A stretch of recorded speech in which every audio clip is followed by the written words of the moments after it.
চলো everyone, welcome back to another video. তো মোটামুটি রক্তবীজ 2 এর কিন্তু অ্যানাউন্সমেন্ট হয়ে গেছে এবং রক্তবীজ যে যখন আমরা শেষ ভাগে আমরা যে রকম কাজটা আমরা দেখেছিলাম যে আবির মিমি তো থাকতে চলেইছে, এর সাথে সাথে এই ছবিতে ভিক্টর ব্যানার্জি ছিল সেই ছবিতে। এবং এই মানে ভিক্টর ব্যানার্জির ক্যারেক্টারটাকে নিয়ে প্রথমত প্রচন্ড পরিমাণে ভাবনা চিন্তা করছিলাম যে ভিক্টর ব্যানার্জিকে কিভাবে সেকেন্ড পার্টিতে কন্টিনিউয়েশন করা যাবে। তবে এখন যেটা শুনে যাচ্ছে যে ভিক্টর ব্যানার্জির চরিত্রটাও কিন্তু এই ছবিতে থাকতে চলেছে এবং ভিক্টর ব্যানার্জি খুব ভালো মাপের একজন অভিনেতা। তাকে যদি প্রপার, যদি সেই রকম ইম্প্যাক্টফুল একটা রোল দেওয়া হয়, যেটা পার্ট 1 এর ক্ষেত্রেও ছিল, যেখানে তার বোনের সাথে ইমোশন ওই ব্যাপারগুলোকে দেখানো হয়েছিল বিশালভাবে, তো সেই জিনিসটা যদি এই ছবিতেও থাকে তো মজা এসে যাবে। তো ভিক্টর ব্যানার্জি কিন্তু এই ছবি থাকতে চলেছে। এর সাথে সাথে আবির এবং মিমি, তাদের দুজনেরই বেসিক্যালি এটা ছবি, তো সেই তারা দুজন তো থাকতে চলেছে।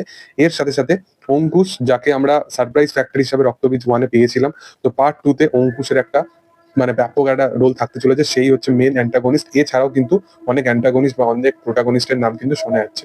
মূলত প্রথম যেটা বলে রাখি যে অঙ্কুশের নাম তো অ্যান্টাগনিস্ট হিসাবে প্রথমেই এস্টাবলিশ হয়ে গেছে। অঙ্কুশ অ্যাজ অ্যান অ্যাক্টর খুব ভালো একজন অভিনেতা এবং তাকে যদি এক্সপেরিমেন্ট কাজে দেওয়া হয়, সে দুর্দান্ত মাপের একজন অভিনেতা হিসাবে সে নিজেকে প্রেজেন্ট করতে পারবে।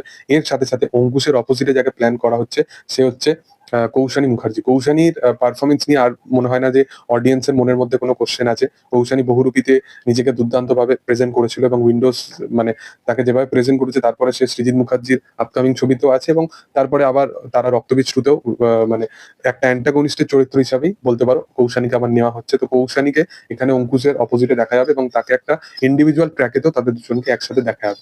দেখার দুজনেই খুব ভালো মাপের অভিনেতা, দুজনেই ভালো পারফর্মার। যদি ইটসেলফ আর্টিস্টের দিক থেকে বলো বা ডান্সারের দিক থেকে বলো, তো দেখার চেষ্টা কি হয়। এর সাথে সাথে এই ছবিতে আরো 2-3টে নাম কিন্তু শোনা যাচ্ছে। সেটা হচ্ছে প্রথম হচ্ছে সোহমের নাম। সোহম অ্যাজ এ পারফর্মার সবসময় ভালো, আমি এটা বলে এসেছি। সোহমকে এখানে দেখা যেতে পারে অ্যান্টাগনিস্ট চরিত্রে, মানে দেখার যে সেটা সেরকম কিরকম ভাবে খুব এক্সপেরিমেন্ট কাজ না হলে আমার মনে হয় না যে সোহমের এই পার্টটায় ঢোকা উচিত। কারণ সোহম এর আগে পুলিশের চরিত্রে এরকম অনেক চরিত্রের প্রধান প্রধানে আমরা দেখেছি, বাট সোহমের যদি এরকম এক্সপেরিমেন্ট কিছু কাজ হয় সেটা কিন্তু দেখতে বেশ ভালো লাগবে। এবং তার অলরেডি রক্তবীজ 2 মানে তার অলরেডি দুর্গানগর বলে দুর্গাপুজোর সময় একটা ছবি আসতে চলেছে। এরপর তার রক্তবীজ 2 অ্যানাউন্স যদি হয়ে গেছে তো সোহম থাকতে চলেছে। এরপরে ভানুপ্রিয়া এরপরে ভানুপ্রিয়া ভূতের হোটেল বলে এই ছবিটাতে উইন্ডোজ পিকচার্স এর তরফ থেকে ডিসেম্বরে আমরা এই দুটো জুটিকে মানে সোহম মিমির জুটিকে একসাথে দেখতে পাবো, এটাই শোনা যাচ্ছে। তো সোহমের কিন্তু একটা ভালো কামব্যাক কিন্তু উইন্ডোজ করাতে চলেছে, দেখার যে সেটা কতটা কি ইম্প্যাক্টফুল হয়। তবে সোহমকে যেরকম ভাবে প্রেজেন্ট করার কথা ভাবনা চিন্তা করা হচ্ছে সেটা যদি হয় তাহলে ব্যাপক হবে।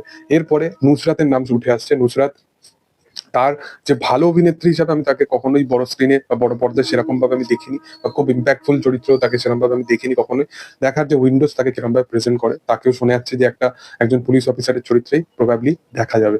তো এটাই হচ্ছে রক্তবীজ এর কাস্ট এবং রক্তবীজ 2 এত বড় একটা কাস্ট নিয়ে আসছে, তো নিশ্চয়ই তার স্টোরি লাইন প্রচন্ড পরিমাণে ইম্প্যাক্টফুল একটা হবে এবং 2 বছর পর তারা আসছে মানে একটা ভালো কিছু নিয়েই আসছে। আমি এক্সপেকটেশন রাখছি যে রক্তবীজ 2 একটা ব্লকবাস্টার তো অবশ্যই হবে।